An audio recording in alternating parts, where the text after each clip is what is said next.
Explore India with विकास में आपका स्वागत है। आज हम अमरनाथ यात्रा के बारे में विस्तार से चर्चा करेंगे। जम्मू कश्मीर केंद्र शासित प्रदेश में स्थित अमरनाथ हिंदुओं का एक प्रमुख तीर्थ स्थल है। अमरनाथ को तीर्थों का तीर्थ भी कहा जाता है क्योंकि यहीं पर भगवान शिव ने मां पार्वती को अमरत्व का रहस्य बताया था। आषाढ़ पूर्णिमा से शुरू होकर रक्षाबंधन तक पूरे सावन महीने में होने वाले पवित्र हिमलिंग दर्शन के लिए प्रतिवर्ष लाखों लोग अमरनाथ आते हैं। अमरनाथ गुफा लगभग 150 फुट में फैली हुई है। इसी गुफा के एक कोने में एक ऐसी जगह है जिसमें टपकने वाली हिम बूंदों से लगभग 10 फुट ऊंचा शिवलिंग बनता है। श्रावण पूर्णिमा को यह अपने पूरे आकार में आ जाता है और अमावस्या तक धीरे धीरे छोटा होता जाता है। अमरनाथ गुफा में आज भी कई श्रद्धालुओं को कबूतरों का एक सफेद जोड़ा भी दिखाई दे जाता है जिन्हें अमर पक्षी कहते हैं। ये पक्षी भी शिव जी की अमर कथा सुनकर अमर हो गए थे। यदि आप अमरनाथ के हिम शिवलिंग के दर्शन करने की योजना बना रहे हैं तो हम इस वीडियो में आपको यह बताएंगे कि आप इस यात्रा को बिना परेशानी के कैसे संपन्न करें।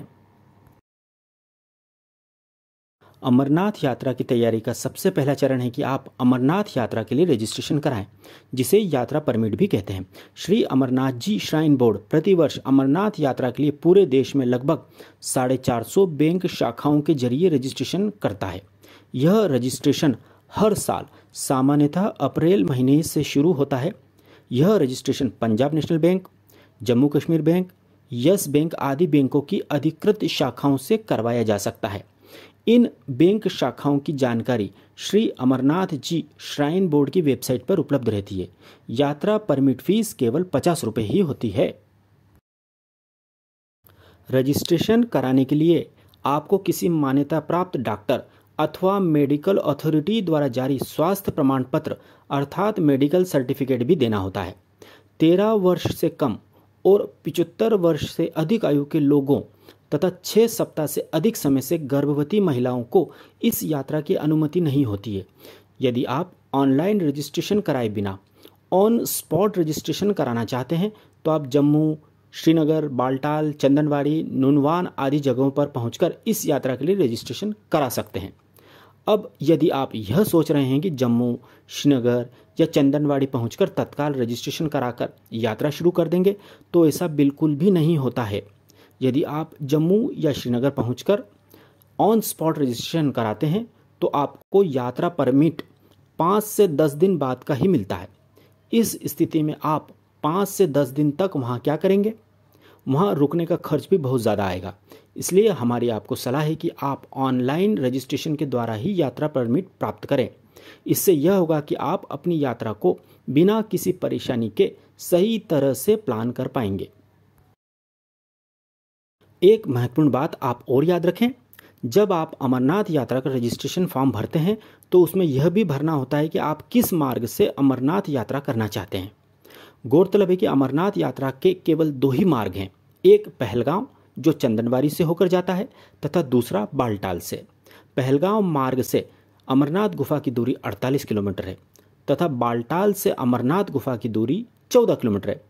अब आपके दिमाग में यही विचार आ रहा होगा कि आप तो बालटाल वाले रास्ते से ही अमरनाथ गुफा की ओर जाएंगे। यह बात सही है कि अमरनाथ गुफा तक बालटाल से कम समय में पहुंच सकते हैं क्योंकि यह रूट बहुत छोटा है, लेकिन यह याद रखें कि बालटाल वाला रास्ता बहुत ज़्यादा कठिन और सीधी चढ़ाई वाला है। इसलिए इस रूट से बहुत कम लोग अमरनाथ गुफा की ओर जाते हैं। इस रूट से बुजुर्गों को तो जाने की मंजूरी ही नहीं है।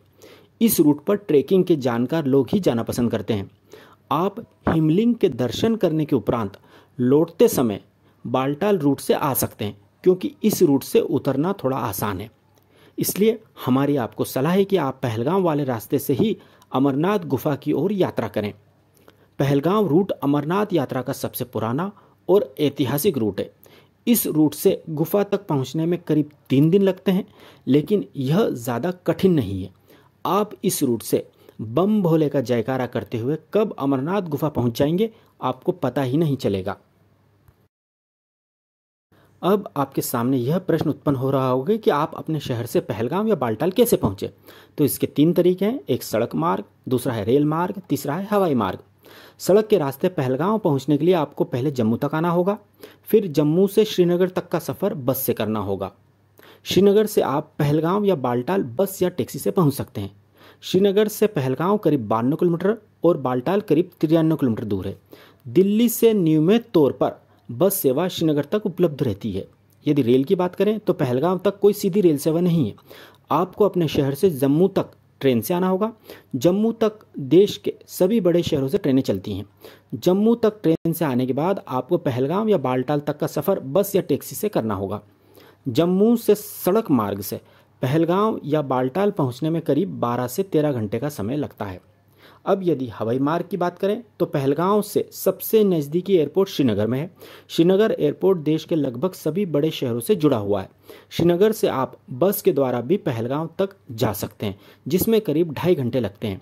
इसके अलावा आप टैक्सी से भी पहलगांव पहुंच सकते हैं, इसमें करीब 2 घंटे का समय लगता है। पहलगांव पहुंचने के बाद आप अपनी ऑनलाइन बुक होटल में चेक इन करें। यदि आपने होटल ऑनलाइन बुक नहीं की है तो आप सीधे किसी भी होटल में जाकर रूम बुक कर सकते हैं। चूँकि अमरनाथ यात्रा के दौरान हज़ारों यात्री पहलगांव में ही ठहरते हैं तथा होटलों में बहुत ज़्यादा भीड़ रहती है, इसलिए ऑनलाइन होटल बुक करना ज़्यादा अच्छा रहेगा। ऑनलाइन बुक करने पर होटल का प्रतिदिन का किराया लगभग 1000 रुपये ही पड़ेगा। परंतु यदि आप ऑनलाइन होटल बुक नहीं करते हैं तो पहलगांव में ज़्यादा भीड़ होने पर आपसे होटल वाले मनमाना किराया वसूल करते हैं, जो कि प्रतिदिन 3000 रुपये तक हो सकता है। इसलिए आप ऑनलाइन ही होटल बुक करें। अपनी होटल में चेक इन करने के बाद आप रात का डिनर करने के लिए पास के किसी लंगर में चले जाएं। चूँकि पहलगांव वार्षिक अमरनाथ यात्रा का बेस कैंप है, इसलिए अमरनाथ यात्रा के दौरान यहाँ कई सारे लंगर अर्थात भंडारे चलते हैं। आप इन भंडारों में मुफ्त में स्वादिष्ट भोजन कर सकते हैं। इसके बाद आप अपनी होटल में आकर रेस्ट करें। इस तरह आपका अमरनाथ यात्रा का पहला दिन समाप्त होता है। अगले दिन अर्थात दूसरे दिन आप सुबह जल्दी से तैयार होकर अपनी होटल से चेकआउट करें और चंदनवाड़ी के लिए प्रस्थान करें। यह अच्छी बात है कि पहलगांव से चंदनवाड़ी तक पैदल नहीं जाना पड़ता है। पहलगांव से चंदनवाड़ी तक जम्मू कश्मीर ट्रांसपोर्ट की बस से अथवा टैक्सी या शेयर टैक्सी से पहुंचा जा सकता है। पहलगांव से चंदनवाड़ी की दूरी केवल 16 किलोमीटर है, परंतु सिंगल रोड होने तथा हेवी ट्रैफिक के कारण पहलगांव से चंदनवाड़ी पहुंचने में 1 से 2 घंटे लग जाते हैं। चंदनवाड़ी से ही अमरनाथ यात्रा की पैदल चढ़ाई प्रारंभ होती है। आप पहलगांव से चंदनवाड़ी सुबह 9 बजे तक पहुंच जाएं तथा अपना अतिरिक्त सामान चंदनवाड़ी में श्राइन बोर्ड द्वारा संचालित क्लॉक रूम अर्थात अमानती गृह में रख दें। इनका किराया 10 रुपये प्रति 24 घंटे होता है। आप अपने साथ केवल जरूरी सामान जैसे रेनकोट, ग्लव्स, स्वेटर, दवाई, 1 या 2 जोड़ी कपड़े तथा खाने पीने का सामान ही रखें। यदि आपने अपने कंधे पर टांगने वाले बैग में ज़्यादा सामान रख लिया तो चढ़ाई के दौरान आपके कंधे पर टंगा 1 किलो का वजन भी आपको 10 किलो का महसूस होगा। चंदनवाड़ी की दुकानों से आप एक लकड़ी खरीद लीजिएगा जो चढ़ने में आपकी बहुत सहायता करेगी। यह याद रखें कि आप अपने यात्रा दस्तावेज जैसे यात्रा का रजिस्ट्रेशन, मेडिकल सर्टिफिकेट तथा आधार कार्ड हमेशा अपने साथ ही रखें, क्योंकि यात्रा के दौरान कई जगह इनकी जांच भी की जाती है। गौरतलब है कि भगवान शंकर जब पार्वती जी को अमर कथा सुनाने ले जा रहे थे तो उन्होंने माथे के चंदन को चंदनवाड़ी में उतारा, अपने शरीर के पिस्सुओं को पिस्सू टॉप पर और गले के शेषनाग को शेषनाग नामक स्थान पर छोड़ा था। ये तमाम स्थल अब भी पहलगांव के रास्ते से अमरनाथ यात्रा में आते हैं। अब हम इस यात्रा मार्ग के बारे में बात करते हैं। चंदनवाड़ी से आगे चढ़ाई प्रारंभ करने पर पहला पड़ाव पिस्सू टॉप आता है, जो कि चंदनवाड़ी से लगभग 3 किलोमीटर दूर है। पिस्सू टॉप से अगला पड़ाव शेषनाग नामक स्थान आता है। पिस्सू टॉप से शेषनाग की दूरी लगभग 11 किलोमीटर है। शेषनाग से अगला यात्रा पड़ाव महागुनास टॉप आता है, जो कि शेषनाग से लगभग 4 किलोमीटर दूर है। महागुनास टॉप से अगला पड़ाव पंचतरणी आता है, जो कि महागुनास टॉप से 9 किलोमीटर दूर है। पंचतरणी से संगम नामक अगला पड़ाव 3 किलोमीटर दूर है। संगम वह स्थान है जहां बालटाल तथा चंदनवाड़ी से आने वाले दोनों रास्ते मिल जाते हैं। संगम नामक स्थान से पवित्र अमरनाथ गुफा की दूरी केवल 3 किलोमीटर है। चलिए अब आगे बढ़ते हैं। चंदनवाड़ी से चढ़ाई करने पर पहला पड़ाव पिस्सू टॉप आता है, जो कि चंदनवाड़ी से लगभग 3 किलोमीटर दूर है। पिस्सू टॉप तक की चढ़ाई थोड़ी कठिन है, परंतु आप रुकते रुकते यदि चढ़ाई करेंगे तो आपको ज़्यादा थकान महसूस नहीं होगी। पिस्सू टॉप पर आप भंडारे में चाय नाश्ता या भोजन करके शेषनाग की ओर चलना प्रारंभ करें। पिस्सू टॉप से शेषनाग की दूरी लगभग 11 किलोमीटर है। पिस्सू टॉप से शेषनाग की चढ़ाई आसान है। शेषनाग तक पहुंचते पहुंचते आपको शाम हो जाएगी। अब आपको शेषनाग में ही रात्रि विश्राम करना होगा। रात्रि विश्राम के लिए आपको शेषनाग में अमरनाथ श्राइन बोर्ड के टेंट में ठहरना होगा। एक टेंट में विश्राम करने के लिए 5 से 7 पलंग लगे होते हैं तथा शेषनाग में एक पलंग का एक रात का किराया 375 रुपये होता है। पलंग के साथ बिस्तर, कंबल तथा रजाई भी प्रदान की जाती है। शेषनाग में भंडारे अर्थात लंगर में मुफ्त में भोजन करने के बाद आप अपने टेंट में रात्रि विश्राम करें। इस तरह आपका अमरनाथ यात्रा का दूसरा दिन समाप्त होता है। शेषनाग में अगले दिन सुबह उठकर आप फ्रेश होकर लंगर में ब्रेकफास्ट कर लें।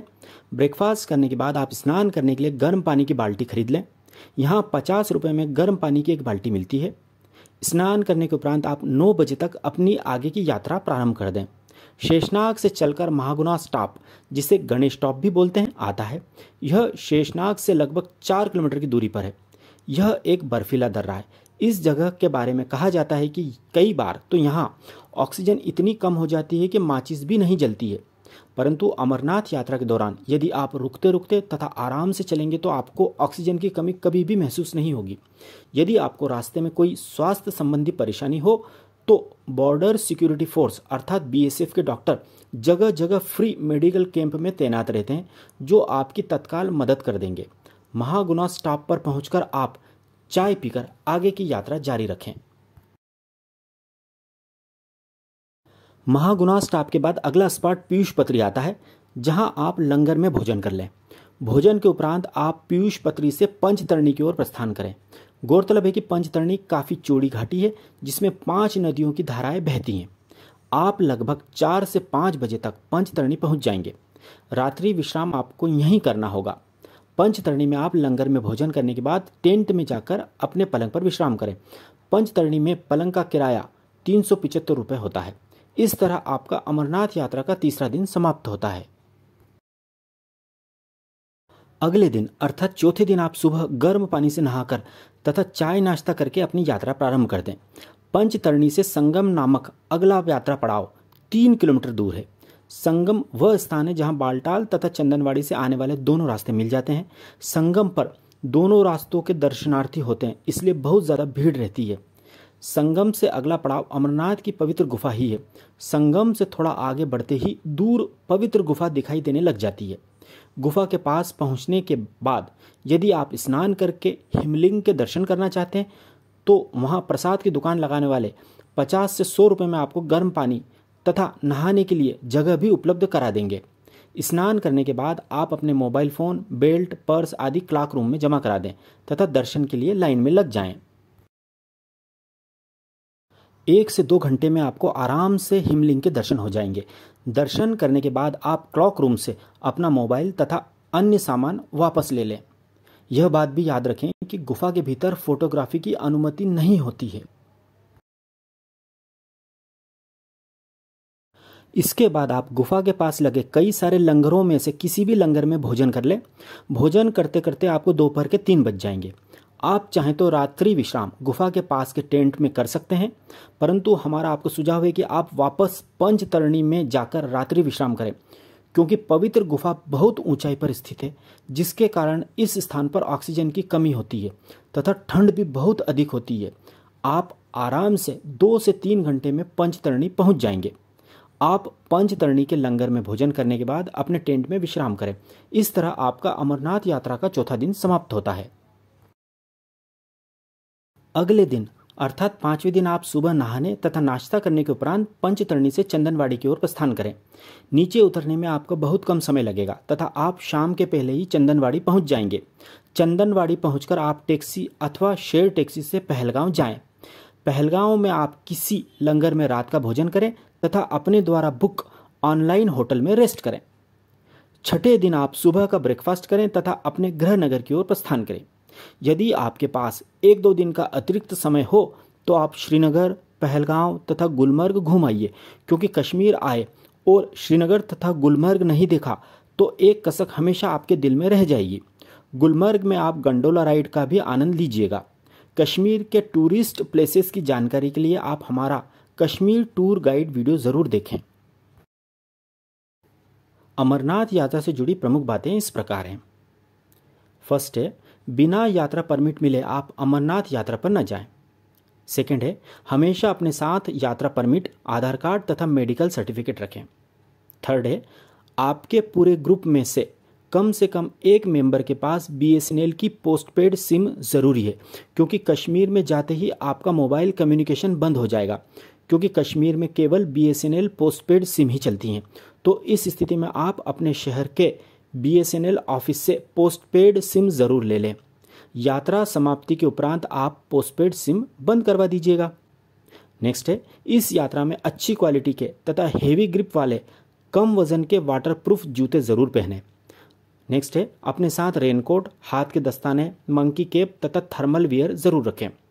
नेक्स्ट है, आवश्यक मेडिसिन्स इस यात्रा में अपने साथ ज़रूर रखें, जैसे पैरासीटामोल, विक्स, ग्लूकोज, सर दर्द की टेबलेट, खांसी की दवाई तथा पैर दर्द ठीक करने के लिए मूव या वोलिनी स्प्रे आदि।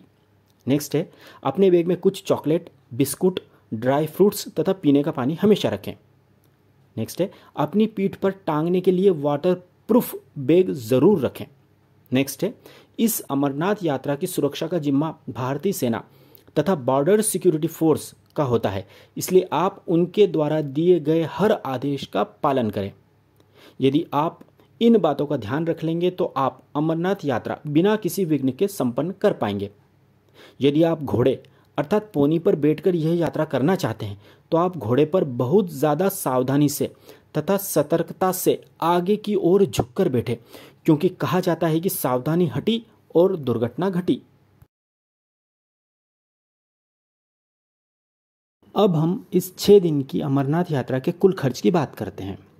4 लोगों का अपने गृह नगर से चंदनवाड़ी तक आने जाने का टैक्सी, बस तथा ट्रेन का कुल किराया 8,000 रुपये। 4 लोगों का 2 दिन का होटल का किराया 2,500 रुपये। 4 लोगों का 4 दिन का टेंट में बेड का किराया 1,500 रुपये। 4 लोगों का 6 दिन का भोजन का कुल खर्च मुफ्त, क्योंकि हम लंगर तथा भंडारे में ही भोजन करेंगे।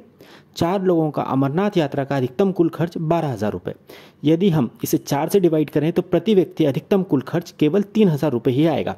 इस प्रकार आप केवल 3,000 रुपये में शानदार तरीके से अमरनाथ यात्रा कर सकते हैं। तो अब इंतज़ार मत कीजिए, जल्दी ही अमरनाथ यात्रा का प्लान बनाइए।